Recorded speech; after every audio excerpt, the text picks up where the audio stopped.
Hi guys, it's Tracy in Australia and I have popped in to share a little project that I recently completed, and it's this cute little album.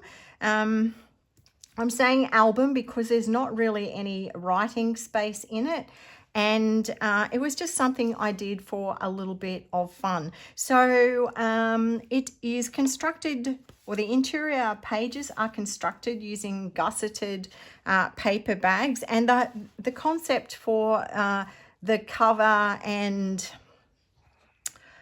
just the general 1940s, 50s vibe came about because I'd been looking at vintage photo albums on eBay, and they tended to be from that era, and I was really intrigued by this, how they put the covers together, and yes, this is what I came up with. So it was lots of fun.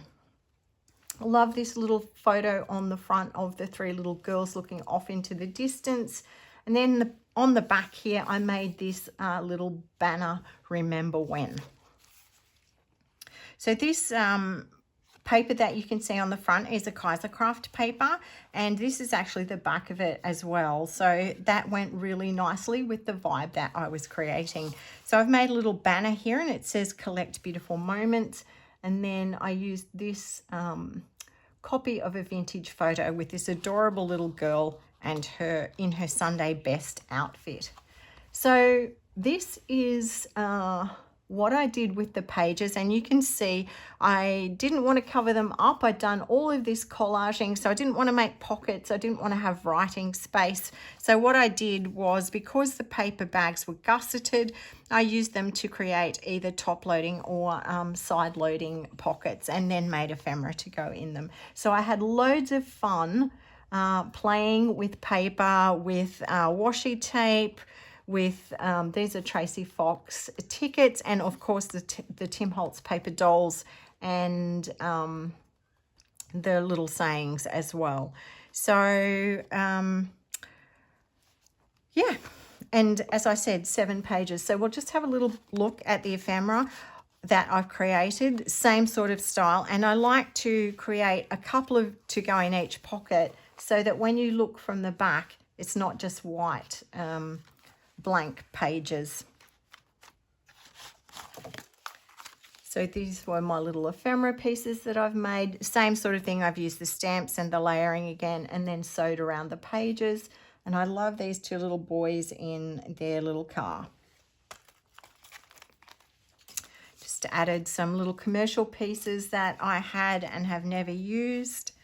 And then this is actually a copy of an Australian photo, boys doing their little car racing, and some Tim Holtz stamps.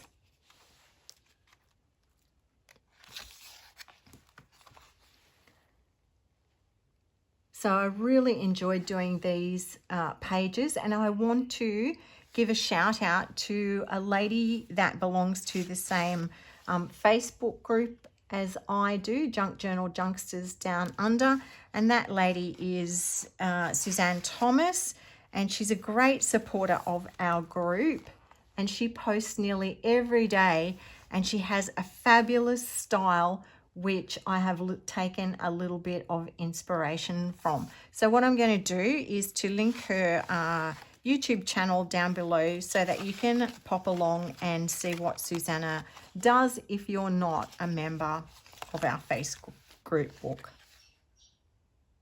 Did I say that? Facebook group. Sorry. I'm watching what I'm doing on my laptop, thinking about what I'm saying, and sometimes it's just all too much for me to manage. Love these little guys. They're on a roller coaster.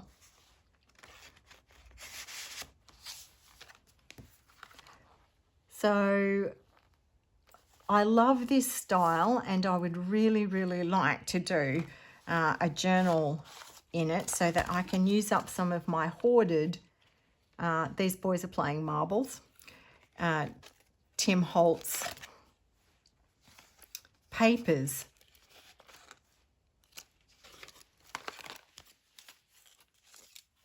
And little girl skipping. Although I was not a child that grew up in the 1950s, I grew up in the 60s. A lot of the games that children played in the 40s and 50s and even before that are games that I played when I was a child, so, and things that I did like the swings. So this was really, really a nostalgic look at aspects of childhood, even for me.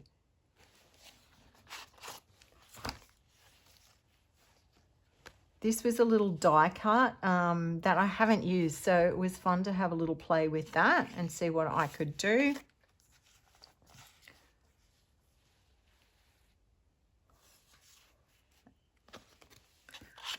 So there we are.